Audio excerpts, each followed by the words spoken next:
வணக்கம் அன்பர்களே. இன்றைய பதிவு சித்திரை மாதத்துக்குரிய பலாபலன்கள். இந்த சித்திரை மாதத்துக்குரிய கிரக நிலைகளை பார்க்கும் பொழுது மேசமனையில் குழந்தைக்கு காரகன் என்று சொல்லக்கூடிய குரு பகவானும் தன்னம்பிக்கை காரகன் என்று சொல்லக்கூடிய சூரிய பகவானும் இணைவு பெற்று உட்கார்ந்திருக்காங்க. மிதுன மனையில் மனோ காரகன் என்று சொல்லக்கூடிய சந்திர பகவானும் ஞான காரகன் என்று சொல்லக்கூடிய கேது பகவான் கன்னி மனையிலும், கும்ப மனையில் தொழில் காரகன் என்று சொல்லக்கூடிய சனி பகவான் ஆட்சி பலம் மூல திரிகோண பலம் பெற்றும், அதே சமயத்தில் செவ்வாய் பகவானும் கும்ப மனையில் உட்கார்ந்திருக்காங்க. மீனமனையில் ராகு புதன் சுக்கிரன் இந்த 3 கிரகங்கள் இணைவு பெற்று உட்கார்ந்திருக்கு. இந்த மாதத்தினுடைய பெயர்ச்சிகள் என்ன அப்படின்னு பார்க்கும் பொழுது, இந்த சித்திரை மாதம் 10ஆம் தேதி, அதாவது ஏப்ரல் மாதம் 23ஆம் தேதி என்று செவ்வாய் பகவான் கும்ப மனையிலிருந்து மீன மனைக்கு பெயர்ச்சி ஆகிறார். அதே போல இந்த சித்திரை மாதம் 11ஆம் தேதி, அதாவது ஏப்ரல் மாதம் 24ஆம் தேதி என்று சுக்கிர பகவான் மீன மனையிலிருந்து மேச மனைக்கும், சித்திரை மாதம் 18ஆம் தேதி, அதாவது இந்த மே மாதம் 1ஆம் தேதி என்று குரு பகவான் மேச மனையிலிருந்து ரிஷப மனைக்கு பெயர்ச்சியாகிறார். அதே போல இந்த சித்திரை மாதம் 27ஆம் தேதி, அதாவது மே மாதம் 10ஆம் தேதி என்று புதன் பகவான் மீனமனையிலிருந்து மேசமனைக்கு பயிற்சி ஆகிறது. இந்த கிரக நிலைகளினுடைய அந்த சுழற்சியை வைத்துக்கொண்டு என்ன மாதிரியான பலன்கள், சாதகம் என்ன பாதகம் என்ன, எதை செய்யலாம் எதை செய்யக்கூடாது, என்ன மாதிரியான தெய்வ வழிபாடு இந்த மாதம் உங்களுக்கு உகந்தது என்பதை பற்றித்தான் டீட்டெயிலாக பார்க்க போகிறோம். அதற்கு முன்னால் நம்முடைய சேனலை ஃபர்ஸ்ட் டைம் நீங்கள் பார்ப்பவர்கள் என்றால் மறக்காம சப்ஸ்கிரைப் பண்ணிக்கிங்க. ரிஷபராசி அன்பர்களுக்கு இந்த சித்திரை மாதம் எப்படி இருக்கும் அப்படின்னு பார்க்கும் பொழுது, அதுவும் குறிப்பாக தொழில் சார்ந்த விஷயங்கள், வேலை சார்ந்த விஷயங்கள், வியாபாரம் சார்ந்த விஷயங்களை பார்க்கும் பொழுது 10ஆம் இடத்தில் சனி பகவான் ஆட்சி பலம் பெற்று மூல திரிகோண பலம் பெற்று வலிமையா இருக்கார். அப்போ தொழில் ஸ்தானாதிபதி வலிமை பெற்றிருக்கக்கூடிய இந்த மாதத்தில் தொழில் சார்ந்த விஷயத்தில் நல்லவைகள் நடக்கக்கூடிய ஒரு நல்ல மாதமாக அமைகிறது. கூட இருக்கிறது யாருன்னா செவ்வாயோட சேர்ந்திருக்கார். அப்போ சனி பகவான் செவ்வாய் சேரும் போது கொஞ்சம் எரிச்சல் ஊட்டக்கூடிய தன்மை, கொஞ்சம் கோபம் ஆக்ரோஷம் என்பது இயல்பாகவே இந்த மாதம் இருக்கும். அதுவும் குறிப்பாக சொல்ல போனால் இந்த மாதம் சித்திரை மாதம் 10ஆம் தேதி வரைக்கும் கொஞ்சம் கோபம் ஆக்ரோஷம், கொஞ்சம் எதிர்ப்பு, பகை, இந்த மாதிரியான தன்மைகள் இருக்க செய்யும். அதன் பிறகு நார்மலாக கூடிய தன்மை, வேலை இல்லாதவர்களுக்கு நிச்சயமாக ஒரு நல்ல வேலை கிடைக்கக்கூடிய, இந்த மாதத்தினுடைய பிற்பகுதியில் ஒரு நல்ல வேலை கிடைக்கக்கூடிய தன்மை. ஏதை சொல்ற அப்படின்னா, அந்த குரு பகவானுடைய பெயர்ச்சி இந்த மாதம் அமைய இருக்கிறது. அதாவது இந்த மே மாதம் 1ஆம் தேதி, அதாவது சித்திரை மாதம் 18ஆம் தேதிக்கு அப்புறம் குரு பகவான் உங்க ராசியிலே வந்து அமர்கிறது. அப்ப இதுவரைக்கும் உங்க எண்ணத்துல சில குழப்பங்களாக இருந்தது, ஒரு தெளிவான முடிவு எடுக்க முடியல, ஒரு நல்ல குருமார்களுடைய ஆதரவு கிடைக்கல, கடவுளினுடைய அனுகிரகம் கிடைக்கல அப்படின்னு இருக்கின்ற இந்த ரிஷபராசி என்பவர்களுக்கு இந்த குரு பெயர்ச்சிக்கு அப்புறம் அந்த குரு நல்லவை, அதாவது இயற்கை சுப கிரகம் என்று சொல்லக்கூடிய அந்த குரு பகவான் உங்க ராசியிலே இருப்பது மிக பெரிய ஒரு நன்மை தரக்கூடிய அமைப்பு தான். ஏன்னா என்னதான் இருந்தாலும் குரு 8ஆம் அதிபதியாக இருந்தாலும் அவரே 11ஆம் அதிபதியாக இருக்கின்ற காரணத்தால நிச்சயமாக அந்த குருவினுடைய பார்வை பாக்கிய பார்வையான 9ஆம் இடத்தின் மீது பதிகிறது. அப்போ பாக்கியங்கள் கிடைக்கக்கூடிய தன்மை, இதுவரைக்கும் ஒரு நல்ல வேலையில இருந்தும் ஒரு நல்ல எனக்கு ஒரு ரெகக்னைசேஷன் கிடைக்கலங்கிறவங்களுக்கு ஒரு நல்ல ரெகக்னைசேஷன் கிடைக்கக்கூடிய தன்மை உருவாக்கும்.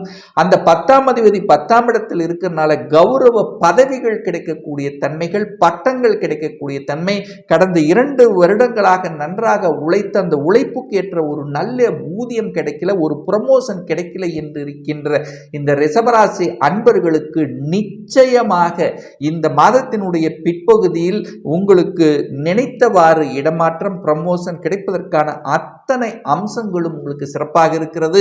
அதே சமயத்தில் உங்க ராசி அதிபதியாக இருக்கக்கூடிய சுக்கிரனும் உச்ச பலத்தோட வலிமையா இருக்கார் அல்லவா?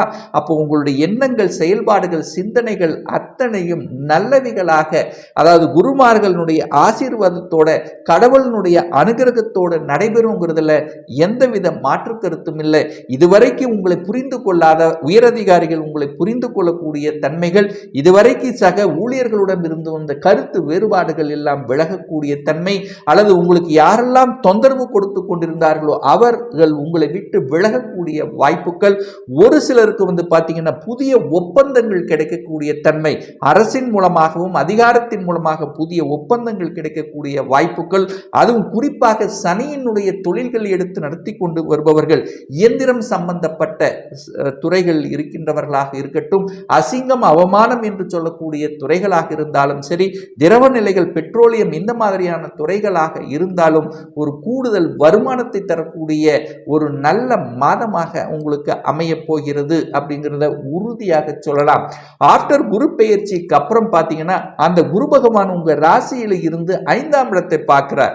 அப்போ குழந்தை ரீதியாக பிரச்சனைகளுடன் இருந்தவர்கள் எல்லாம், அதாவது அந்த பிரச்சனைகள் விடுதலை கிடைக்கக்கூடிய அமைப்பு, அதாவது குழந்தைகள் ஒரு சைடு இருந்தாங்க, நாங்கள் ஒரு சைடு இருந்தோம், அல்லது குழந்தைகளோட சின்ன சின்ன ஒரு வாக்குவாதங்கள் இருந்தது, என் பேச்சை கேட்கல, இந்த மாதிரி குழந்தைகள் சார்ந்த நலன் சார்ந்த விஷயத்தில் பிரச்சனை இருந்தவர்களுக்கு அந்த பிரச்சனைகள் விடுதலை பெறக்கூடிய தன்மை.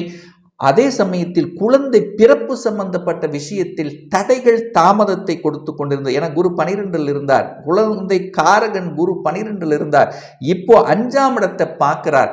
அப்ப 5ஆம் இடத்தை பார்க்கின்ற காரணத்தாலும் அந்த குழந்தை ஸ்தானத்தின் அதிபதியாக இருக்கக்கூடிய புதன் பகவான் 11ஆம் இடத்தில் என்கின்ற லாபஸ்தானத்தில் அமர்ந்து நீசமாக இருந்தாலும் நீச பங்கமாக மாறி அந்த 5ஆம் இடத்தை பார்க்கிறார். அப்போ குழந்தை காரகன் 5ஆம் இடத்தை பார்ப்பதும், குழந்தை ஸ்தானத்தின் அதிபதியாக இருக்கக்கூடிய புதன் பகவானும் 5ஆம் இடத்தை பார்ப்பதும் உங்களுக்கு நிச்சயமாக குழந்தை பிறப்பு சார்ந்த விஷயத்தில் தடைகளை கொடுத்து கொண்டிருந்தது, நிறைய செலவுகள் கொடுத்து கொண்டிருந்தது, ட்ரீட்மெண்ட் போயிட்டு இருந்தோம், சக்சஸ் ஆகிறவர்களுக்கு எல்லாமே ஒரு நல்ல சக்சஸ் கொடுக்கக்கூடிய ஒரு அற்புத மாதமாக உங்களுக்கு அமைய போகிறது.